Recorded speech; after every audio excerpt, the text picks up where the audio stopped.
afternoon, everyone. Welcome to your daily lunchtime show where we recap on current events and headlines in the country. My name is Aurelia Samuyenga, and this is NMH at 1.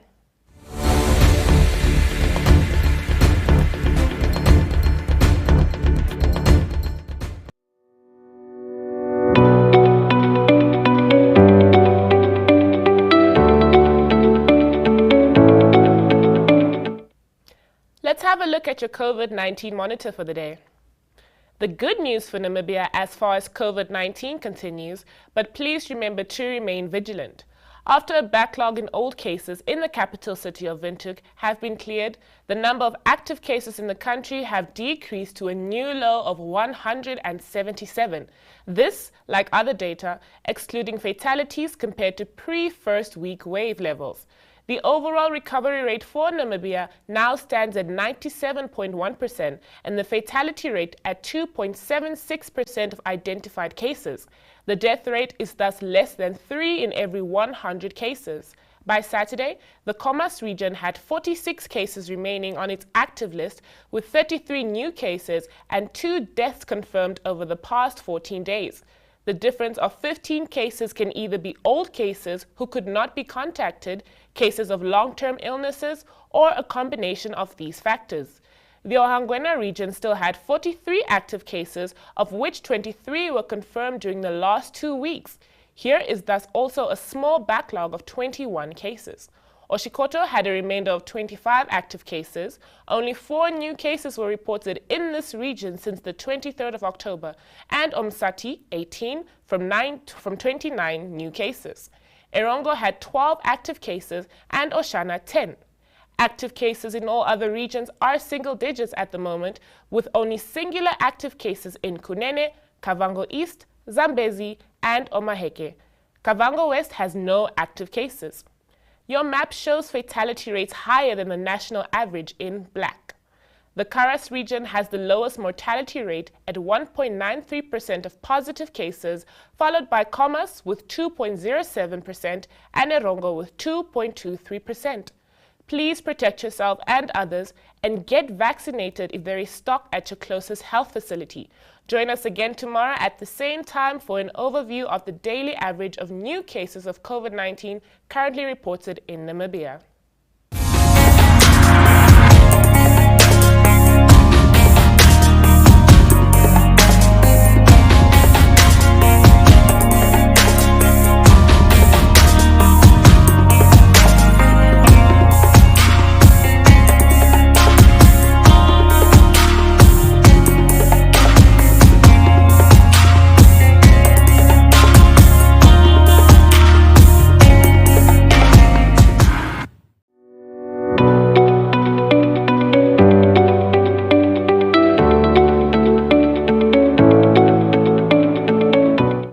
As per usual, we bring you a number of video news clips from across the country.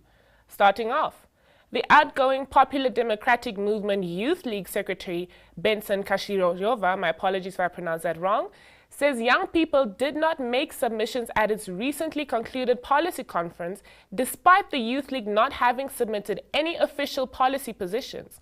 Okhone Tlache submitted this clip. Actually, when you look at our party, it's a youth movement, youthful movement.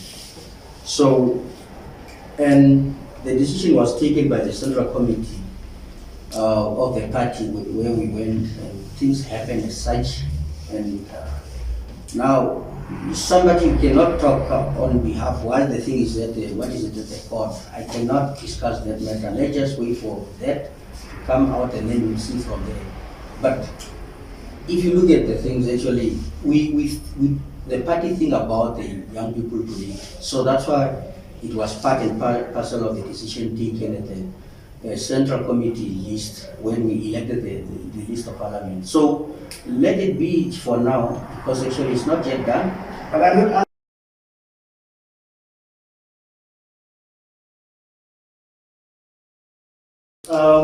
actually, when you look at our party, it's a youth movement, youthful movement.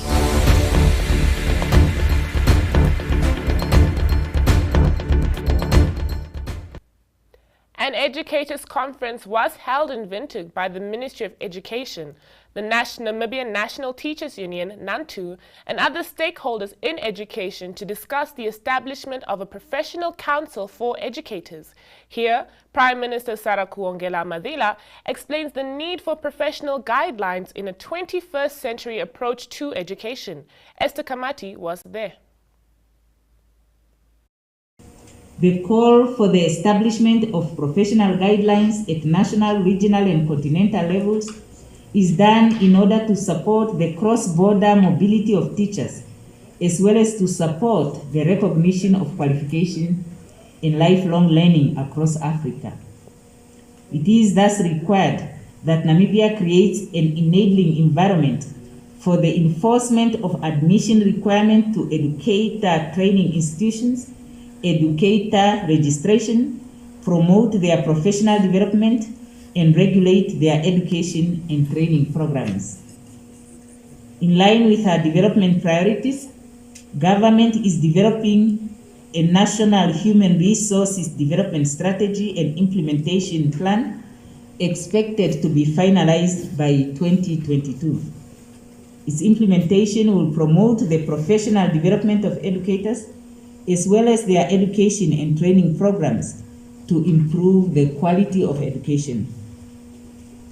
I want to conclude by reiterating our government's commitment to education, which has been receiving the biggest chunk of the national budget since independence.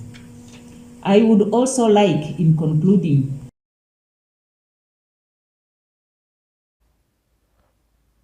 the Ministry of Education received renovated schools infrastructure at the Okakarara Secondary School from the principal agent who was supervising the project. The infrastructure includes 7 classrooms, 1 admin block at a cost of over $17 million. Enzo Amuele reports. The project itself, how as a country we got the 1 billion loan from the African Development Bank, and how we have utilized or how we are utilizing that money to deliver on projects such as the one that we are witnessing today. As I indicated, the government of the Republic of Namibia got a 1 billion loan from the African Development Bank to carry out some infrastructure in the country. Fortunately, the Ministry of Education or the school infrastructure or the education infrastructure was identified among such projects that were going to benefit from the loan. And that includes also the road infrastructure being carried through the Ministry of Works and the agriculture projects that is also being carried through the Ministry of Agriculture and Land Reform. It's a project that started from 28 March 2018 up to where we are today. We are still implementing. You will hear or you will understand that the renovation at Okakarara Secondary School started in 2020.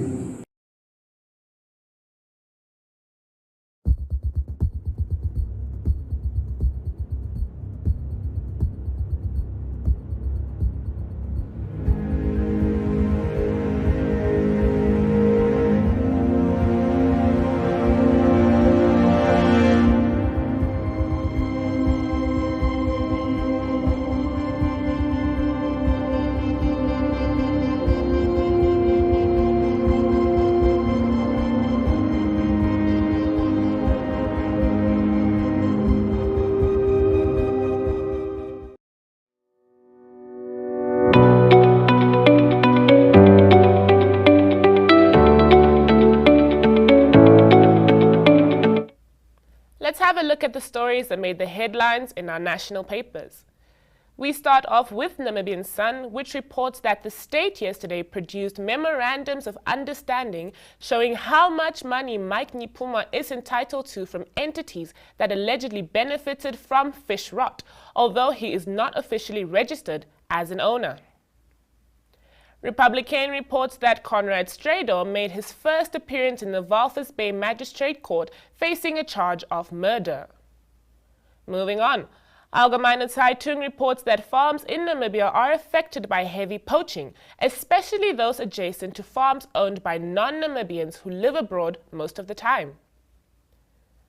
The Namibian reports that former Deputy Minister of Works and Transport Sankwasa James Sankwasa claims SWAPO's 2017 Congress, where President Hage Geingob and his team Harambee won a landslide victory, was mired in bribery.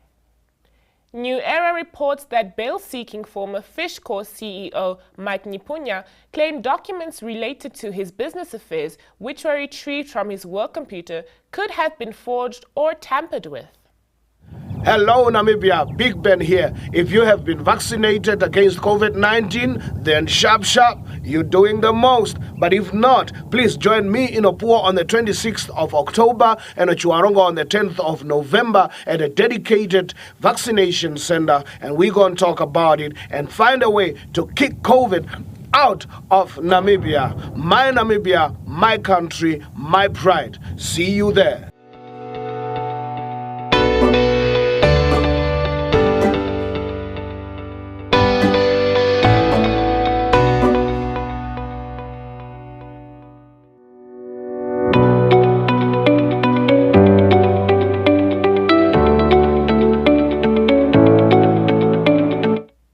Let's have a look at the inside of our national papers. Namibian Sun reports that the case of two South African lawyers who were initially found guilty in the Windhoek Magistrates Court of working in Namibia illegally are later cleared by the High Court, is back in the spotlight after the Home Affairs Ministry approached the country's apex court to challenge the High Court ruling.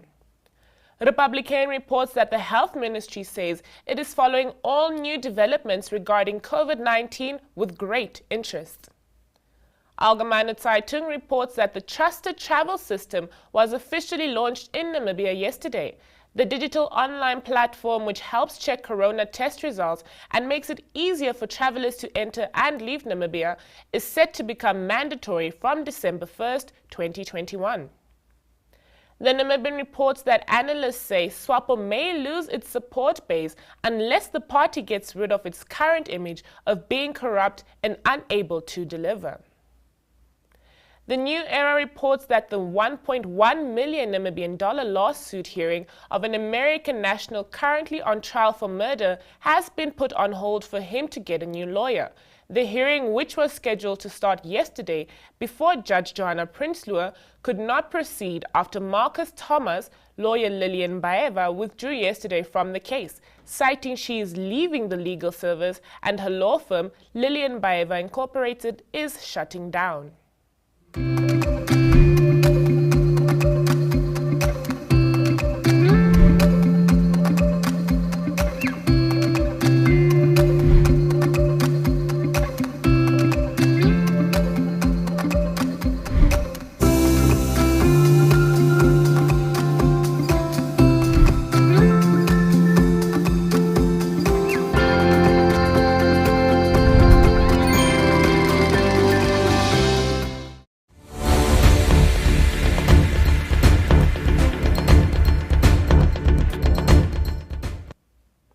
And that is it for this Tuesday edition of NMH at 1. Thank you very much for joining me.